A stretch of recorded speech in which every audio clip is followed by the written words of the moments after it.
வணக்கம். ஓம் தொலைக்காட்சி செய்திகள். செய்திகளுக்காக இணைந்திருக்கும் நான் கிருஷ்ணாயினி ஒரு திருராசா. நாளை ஸ்ரீ மகாவிஷ்ணுவை வேண்டி வழிபாடு செய்யும் ஏகாதசி விரதம். நாளை 25ஆம் தேதி செவ்வாய்க்கிழமை காத்தல் கடவுளாகிய ஸ்ரீ மகாவிஷ்ணுவை வேண்டி வழிபாடு செய்யும் ஏகாதசி விரதம் விஷ்ணு ஆலயங்களில் நடைபெறும். ஏகாதசி விரதம் தொடர்பாக சர்வதேச இந்து மத குருபீடாதிபதி மகாராஜ ராஜகுரு ஸ்ரீ ஐயப்பதாச சாம்பசிவ சிவாச்சாரியார் இவ்வாறு விளக்கம் அளித்தார். ஏகாதசி விரதம் பொதுவாக இந்த மகாவிஷ்ணுவை வேண்டி வழிபாடு செய்கின்ற ஏகாதசி விரதம் இது மாதத்திலே 2 முறை வரும். வளர்பிறையிலே ஏகாதசி, தேய்பிறையிலே ஏகாதசி.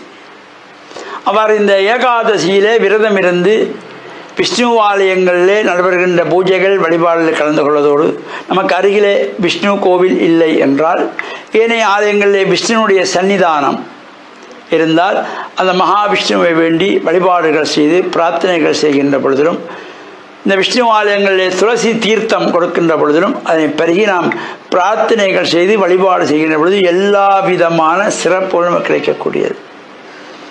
நாம் இந்த திதிகள் அடிப்படையாக கொண்ட விரதமாகிய இந்த ஏகாதசியிலே யார் யாரெல்லாம் விரதம் இருக்கிறார்களோ அவர்களெல்லாம் இந்த பொதுவாக சொல்வார்கள் சொர்க்கவாயில் ஏகாதசி என்று. இந்த மார்கழி மாதத்திலே வருகின்ற ஏகாதசி அது சொர்க்கவாயில் ஏகாதசி. சொர்க்கத்துக்கு செல்வதற்காக மகாவிஷ்ணுவை வேண்டி பிரார்த்தனை செய்கின்றவர். நாம் இந்த பூமியை விட்டு சென்ற பின்பு நரகலோகம் செல்லாமல் சொர்க்கலோகம் செல்ல வேண்டும் என்பதற்காக சொர்க்கலோக ஏகாதசி.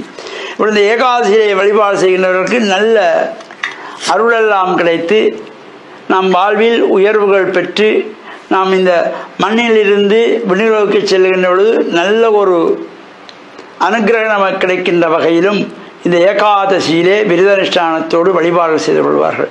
விஷ்ணு ஆலயங்கள் நடைபெறுகின்ற அபிஷேகங்கள், ஆராதனைகள், பூஜைகள், உற்சவங்களும் கலந்து இறையருளை பெற்று மண்ணில் நல்ல வண்ணம் வாழ டான் தமிழொலி ஓம் தொலைக்காட்சி நேயர்கள் அனைவருக்கும் சர்வதேச இந்து மத குருபீடத்தின் சார்பில் நல்ல ஆசிகளை கூறிக்கொள்வதில் மன மகிழ்வு கொள்கிறோம். வணக்கம். இத்துடன் இந்த செய்தி அறிக்கை நிறைவு பெற்றது. தொடர்ந்து நமது நிகழ்ச்சிகளோடு இணைந்தீர்கள். வணக்கம்.